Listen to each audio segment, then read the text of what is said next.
오늘 주시는 말씀 출애굽기 21장 12절 되겠습니다. 12절부터 27절까지 한 묶음으로 되어 있는데요. 지금 읽지 않고 우리 한 절씩 같이 보면서 바로 강의에 들어가도록 하겠습니다.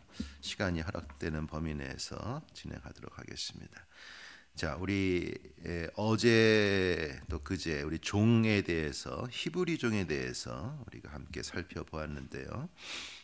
오늘은 크게 두 가지의 내용입니다. 12절부터 17절까지는 사형에 해당되는 죄, 이런 자들은 반드시 죽임 당할지어다.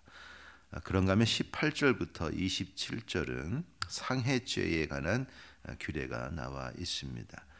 그래서 우리 12절부터 한 절씩 읽으면서 살펴보도록 하겠습니다. 다 12절 같이 읽겠습니다. 시작. 사람을 쳐 죽인 자는 반드시 죽일 것이나, 우리 14절까지 같이 읽겠습니다. 만일 사람이 고의적으로 한 것이 아니라 나 하나님이 사람을 그의 손에 넘긴 것이면 내가 그를 위하여 한 곳을 정하리니 그 사람이 그리로 도망할 것이며, 사람이 그의 이웃을 고의로 죽였으면 너는 그를 내 제단에서라도 잡아내려 죽일지니라. 아멘. 자, 우리 쭉 보고 있는 이 여러 가지 미시파트죠. 이 미시파트는 우리 십계명에서 살펴보았던 하나님의 공의와 하나님의 사랑에 근거한다, 그런 말씀을 드렸습니다. 이게 법규이기 때문에 그 당시의 상황과 또 사회적인 요소들을 우리가 기억을 해야 되는데, 사회는 시간이 가면서 바뀌기 때문에 법도 항상 바뀌게 마련입니다. 그래서 우리가 살고 있는 오늘날의 사회, 그리고 오늘날에 우리가 갖고 있는 한국의 법을 가지고 이것을 이렇게 보고 이거 맞다 틀리다 이렇게 하는 것은 좀 곤란한 것 같아요. 그 상황에서는 이것이 맞는 법으로 하나님이 주신 것이죠. 어제도 말씀드렸지만 우리가 이 법을 문자 그대로 이해하는 것도 좋겠지만, 그것보다는 그 안에 왜 하나님은 이런 법을 주셨는가, 그 하나님의 마음을 헤아리고자 하는 그런 성령의 도우심이 우리에게 필요한 것 같습니다. 자, 그래서 이 석절의 말씀에서는 살해자죠. 살해자, 사람을 죽인 자를 반드시 죽이라. 12절에 보면은 쳐서 죽였다 이렇게 되어 있어요. 그냥 죽인 것이 아니고 다분히 의도를 가지고, 여기 치다라는 것이 다른 성경을 보면은 이렇게 살해하다라는 뜻으로도 쓰인 똑같은 동사입니다. 그러니까 살해하다, 살해하다, 이게 어떻게 비슷한 단어가, 비슷한 뜻의 다른 두 단어가 함께 쓰여져서 쳐 죽였다 이렇게 되어 있기 때문에 다분히 살해의 의도를 가지고 죽였을 경우를 말하는 것입니다. 지금 우리 한국법에도 그렇죠. 이 살해죄를 판단할 때 의도가 있었느냐 혹은 의도가 없었느냐, 이게 굉장히 또 중요한 그 기준이 되는 것입니다. 마찬가지로 이스라엘에게 주신 하나님의 이 법도 그 의도를 반드시 헤아리라 하시는 말씀입니다. 우리가 이 규례들을 하나씩 보면서 그런 생각이 들어요. 제가 출애굽기 강의를 하면서 그런 얘기를 했었는데, 출애굽기는 애굽에서 도망치고 또 애굽에서 그들을 구출해내시는 애굽 탈출기이기도 하지만, 400년 넘게 이스라엘 백성들 그 에집트의 종살이를 하면서 이 뼈까지 몸의 뼈까지 녹아들었을 이 노예 근성, 그 이스라엘 백성들 속에 있는 에집트를 끄집어내시는 애굽 적출기이기도 하다, 제가 그런 말씀을 드렸습니다. 근데 이 법도 그런 관점에서 볼 수가 있는 것 같아요. 여러분, 이 이스라엘에게 주어진 이 출애굽에 나오는 이 시민법과 비교를 했을 때 그 당시의 고대 근동법은 굉장히 큰 차이가 있습니다. 특별히 종에 대한 규례가 있다. 말할 수가 없. 종은 그냥 물건입니다. 이 주인이 뭐 때리든 죽이든 뭐 어떻게 하든 아무런 이 형벌을 받지 않는 것이죠. 그러나 그럼에도 불구하고 하나님은 이 미시파트를 히브리 종에 대한 규례로 시작을 하시고 오늘 뒤에 보겠지만 이 사례에 대한 말씀을 하실 때에도 또 종에 대한 규례를 이렇게 적용하시면서 이 인권이죠, 인권. 하나님의 형상으로 지음받은 사람의 소중함에 대해서 종이라 할지라도 하나님 앞에서는 동등한 하나님의 형상이라는 그러한 인간의 존엄성을 다분히 담고 있습니다. 그래서 사람을 쳐서 죽인 자는 반드시 죽일 것이다. 이렇게 시작을 하고 계십니다. 고의적으로 살해할 경우는 그냥 하나님이 단호하게 명령을 내리시는 것이죠. 자, 13절에 보면 그런데 고의적으로 한 것이 아니고 여기 아주 우리의 주목을 끄는 표현이 나오는데 고의적으로 한 것이 아니라 비고의적으로 했다. 이렇게 이제 이어져야 될 텐데 혹은 미필적으로 했다. 이렇게 나와야 할 텐데 여기에 나 하나님이 사람을 그의 손에 넘긴 것이면 이렇게 이야기를 하셨습니다. 우리는 여기에서 생명의 주권이 바로 하나님에 있다라는 것을 우리가 알 수가 있습니다. 사람을 쳐 죽인 경우도 마찬가지입니다. 사람을 쳐 죽였을 경우는 반드시 그 가해자의 고의성이 확인이 되어야 했고 또 더불어서 두 사람의 증언도 필요하였던 것이 그 당시에 이 법이었습니다. 근데 확인을 해보니까 이게 고의가 아니었다. 그러면은 하나님이 이 사람의 생명을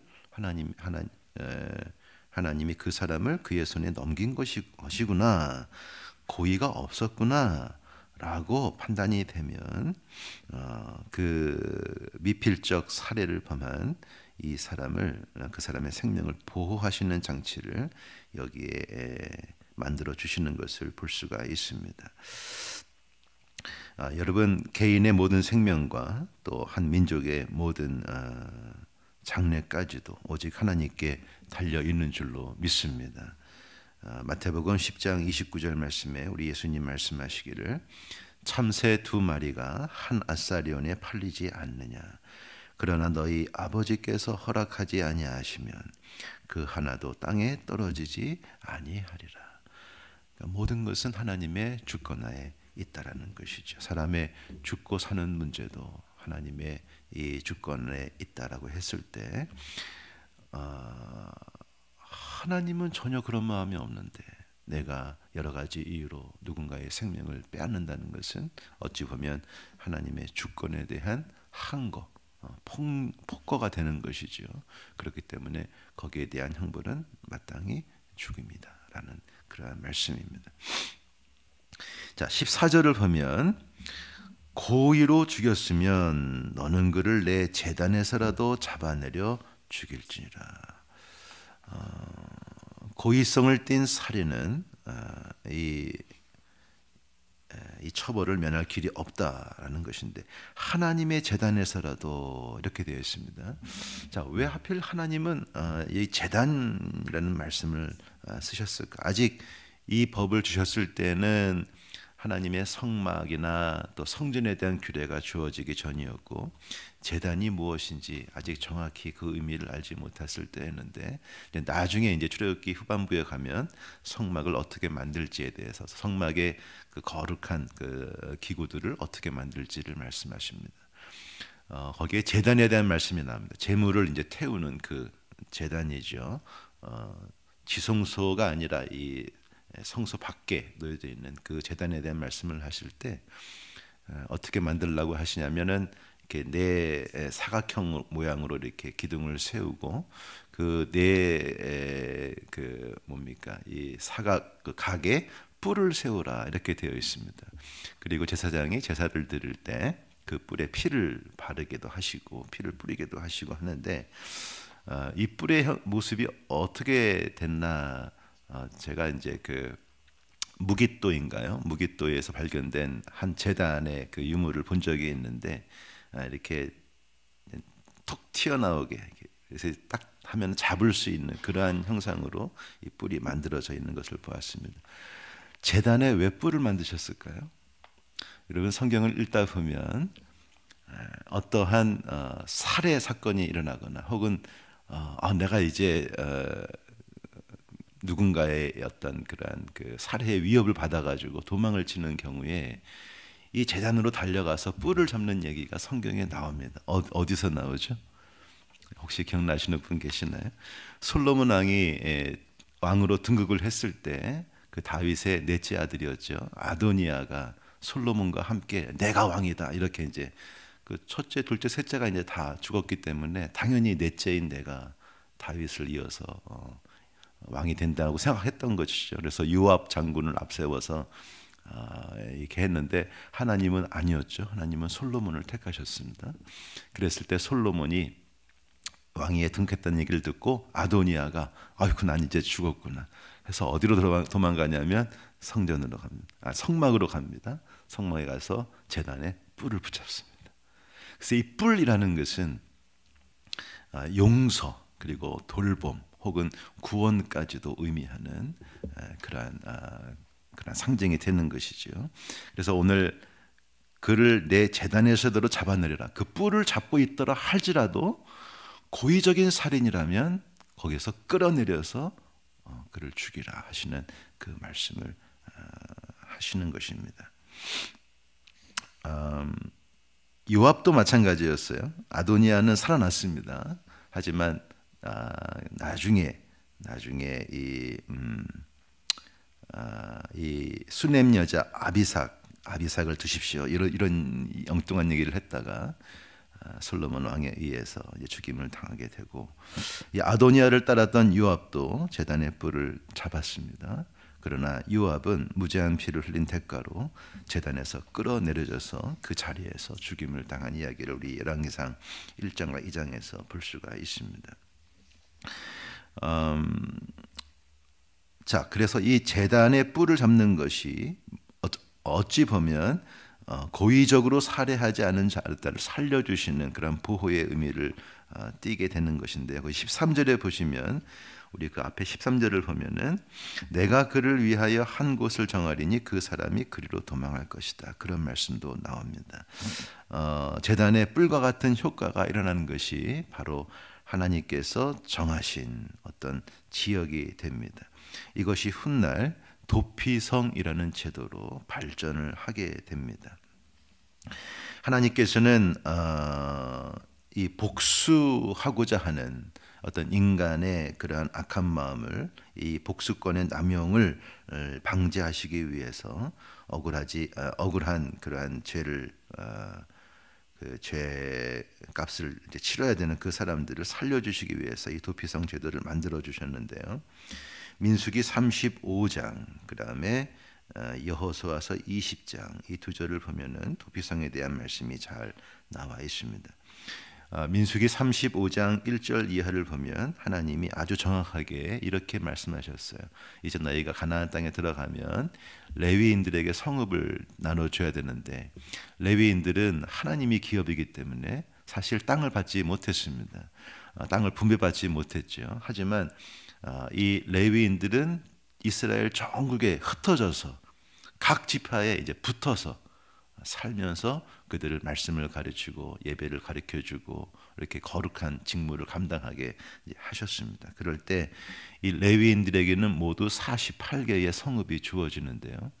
그 48개 전국에 흩어져 있는 48개의 성읍 중에 6개를 특정하셔가지고 이 6개의 레위 성읍은 앞으로 도피성으로 내가 사용하겠다. 그래서 고의적으로 비고의적으로 살해를 범한 사람들이 그 도피성에 돌아왔을 때 목숨을 건질 수 있도록 하겠다 이렇게 말씀을 하셨고 여호수아가 가나안 땅에 들어갔을 때 여호수아서 20장 이 땅을 다 분배하고 하나님 말씀대로 도피성을 정하는 이야기가 나옵니다.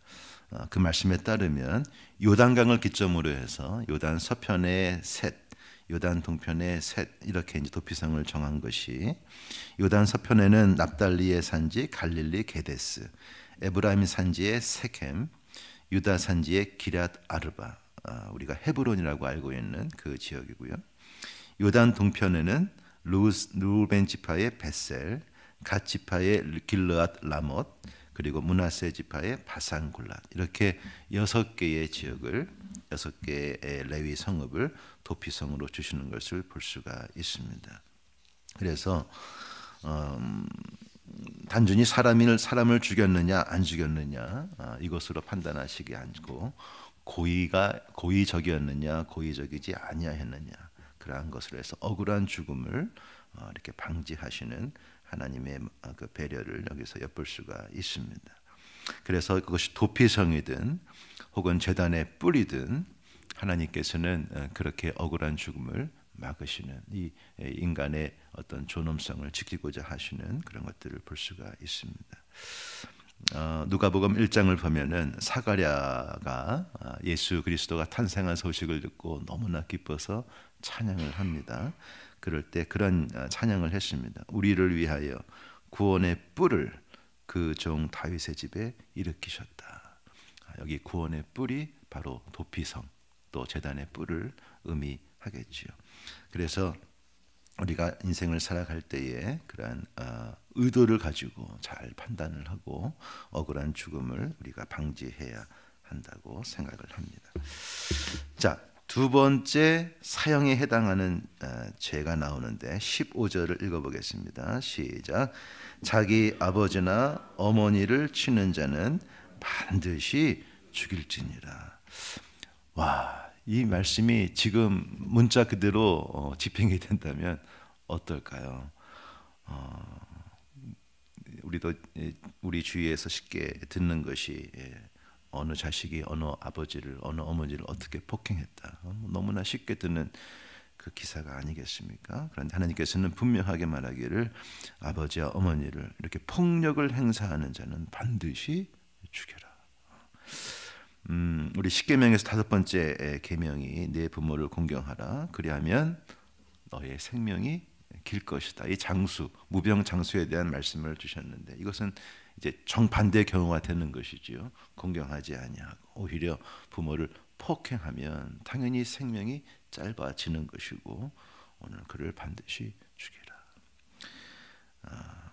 여러분, 그렇게 우리 부모님은 하나님의 대리자로서 우리에게 소중하고 우리의 공경을 받아야 하는 그러한 분들입니다.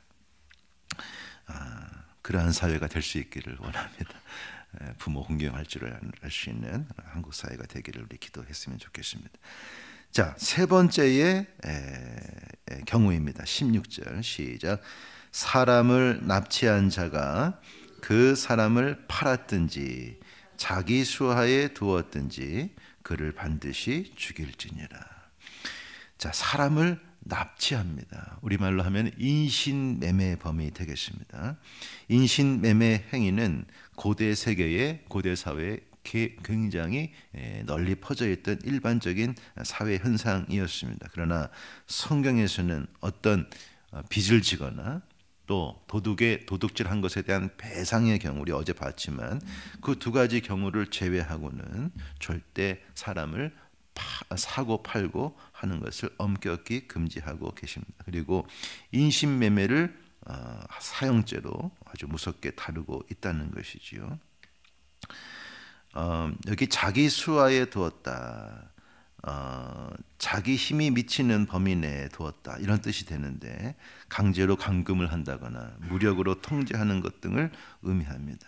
사람을 팔았든지 혹은 그 사람을 자기의 이 권력 밑에 두었든지 간에 상관없이 인신매매 범은 반드시 죽이라 하시는 말씀. 인신매매에 대한 하나님의 아주 엄격한 규례를 여기서 볼 수가 있습니다. 하지만 사람은 참 악한 것 같아요. 그래서 이스라엘 역사 속에서도 하나님이 이렇게 엄격히 사형죄로 금지하신 이 인신매매가 횡행하게 됩니다. 아모스 2장 6절이 대표적인 말씀인데 여호와께서 이와 같이 말씀하시되 이스라엘의 서너 가지 죄로 말미암아 내가 그 벌을 돌이키지 아니하리니 이는 그들이 은을 받고 의인을 팔며 신 한 켤레를 받고 가난한 자를 팔며, 이러면서 그 당시 이스라엘 사회의 이 악함을 고발하고 있는 말씀이 나옵니다. 인신매매가 일어나고 있다는 것이죠. 어찌 보면 예수님이 은 30냥에 팔려서 십자가에 달려 죽으신 것도 인신매매의 범죄인 것이죠. 네, 어찌 보면 예수님도 인신매매의 범죄로 죽임을 당하셨다. 신약 성경에서 디모데전서 1장 10절도 엄격히 이것을 금지하고 있습니다. 디모데전서 1장에서 사도 바울이 그 아들 디모데에게 디모데야, 율법이라는 것은 선한 자들을 위해서라기보다는 불법을 행하는 자를 위해서 주신 거야. 이렇게 이제 하시면서 그 불법이 무엇인지를 쭉 나열을 하시는데 이렇게 되어 있습니다. 음행하는 자와 남색하는 자와 인신매매를 하는 자와 거짓말하는 자와 거짓 맹세하는 자와 기타 바른 교훈을 거스르는 자를 위함이니, 이렇게 말씀하셨어요. 여러분, 오늘날 사회, 오늘날 세계 곳곳에는 인신매매가 일어나고 있습니까? 안 일어나고 있습니까? 지금도 수없는 인신매매가 일어나고 있습니다. 영어로 휴먼 트래피킹이라고 해서 유엔을 비롯해서 수많은 인권 단체들이 어떻게든 이 인신매매를 근절하기 위해서 많은 수고를 하고 있는데요. 하나님이 얼마나 안타깝게 이 지구촌을 바라보실까, 그런 마음이 듭니다. 왜 하나님은 이토록 인신매매를 금지하시는 것일까요? 그것은 어떠한 생명이라도 할지라도 하나님의 형상대로 지음받은 소중한 존재이기 때문에 그런 것입니다. 동일한 하나님 마음이 여기 흘러 있습니다. 우리 마지막에 17절 한 번 더 읽어보겠습니다. 17절 시작. 자기의 아버지나 어머니를 저주하는 자는 반드시 죽일지니라. 자, 앞에 15절과 연결을 해서 역시 부모님에 대한 규례입니다. 오늘 4가지의 사형죄가 나오는데 그 중에 2가지가 부모에 관한 것입니다.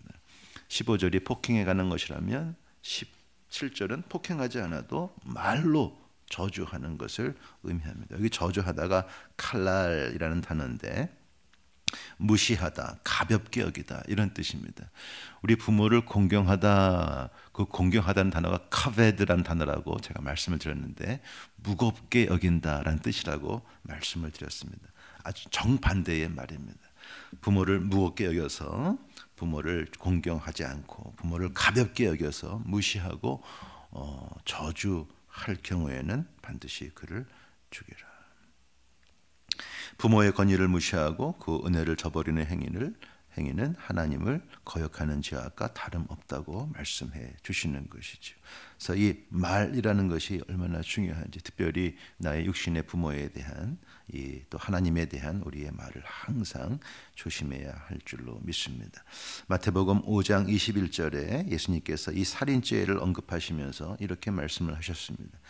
옛사람에게 말한 바 살인하지 말라, 누구든지 살인하면 심판을 받게 되리라 하였다는 것을 너희가 들었으나 나는 너희에게 이르노니 형제에게 노하는 자마다 심판을 받게 되고 형제를 대하여 나가라 하는 자는 공회에 잡혀가게 되고 미련한 놈이라 하는 자는 지옥불에 들어가게 되리라. 이렇게 이 하나님의 미시파트를 해석해 주셨습니다.